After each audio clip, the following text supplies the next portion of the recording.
nakita ko talaga na bigla siyang lumaki. And nararamdaman ko, nahihirapan ako magsalita. Yung parang gumagaral-gal yung pananalita ko or paliit ng paliit yung boses ko. Yun talaga ako nahirapan. July last year, nag-seek ako ng doctor. Na-diagnose po ako ng sinuggest na sa akin para daw malaman, magpa-biopsy ako kung cancerous o hindi. Nag-decide agad ako na magpa-biopsy and nagka-anxiety din ako kasi iniisip ko bakit ako nagkaroon ng ganon. And ako personally talaga, iniyak ko po talaga siya. Ako po si Maricar Tansiscar, nakatira sa Quezon City.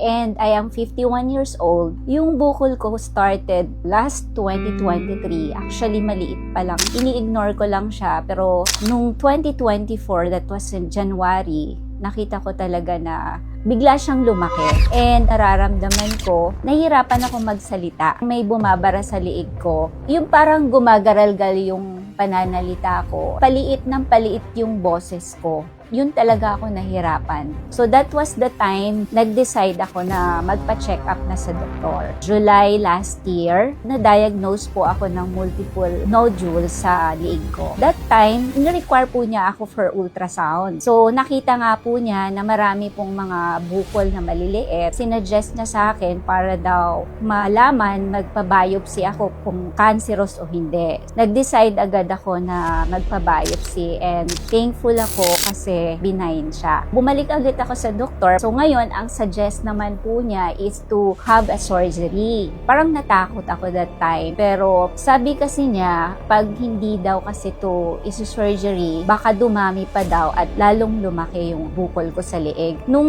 na-ultrasound siya, nasa 3.6 cm yung bukol ko. Sabi ko naman sa kanya, kung nakapag-decide na ako, doon na ako magpapa-opera. Sinabi rin niya kasi kung magkano yung amount na magagastos ko. Actually, nasa mahigit 100,000. During the time din kasi, nung 2024, dinidib ko rin talaga siya. It was a silent battle sa akin. Yung lifestyle ko talagang guarded po. Wala po akong bisyo or anything.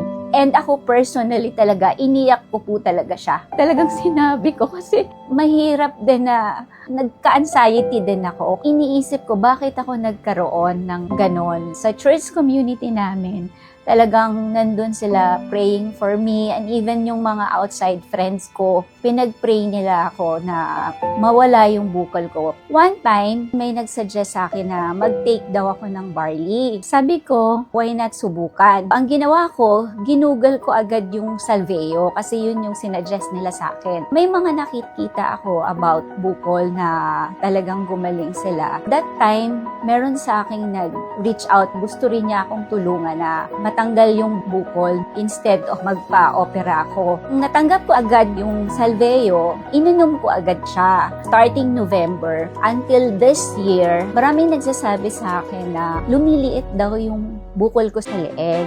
Ako kasi, hindi ko siya talaga pinapansin. So, ang ginagawa ko nga is, yung salveo, ginagawa ko na siyang water and juices talaga. Umaga, tanghali, sa gabi. Kutsara na yung ginagamit ko. 3, 4. Malapot siya. Pero, nilalagyan ko siya ng ice. So, masarap. Na-enjoy ko yung lasa ng salveo. Sa dami ng iniinom ko, ganun kabilis yung nakita ko na talagang nag-flatten yung bukol ko. So, nag-decide ako na bumalik sa doktor ko this year, July 2025. Nagulat siya sa akin kasi kilala niya ako personally eh. Bakit wala na daw yung nakaumbok na bukol sa liig ko? So, nagpa-ultrasound agad-agad ako. Bumalik ako the following day. Nagulat siya kasi from 3.6 cm, 0.6 cm na lang siya. Before talaga, nakaprotrude yung bukol ko.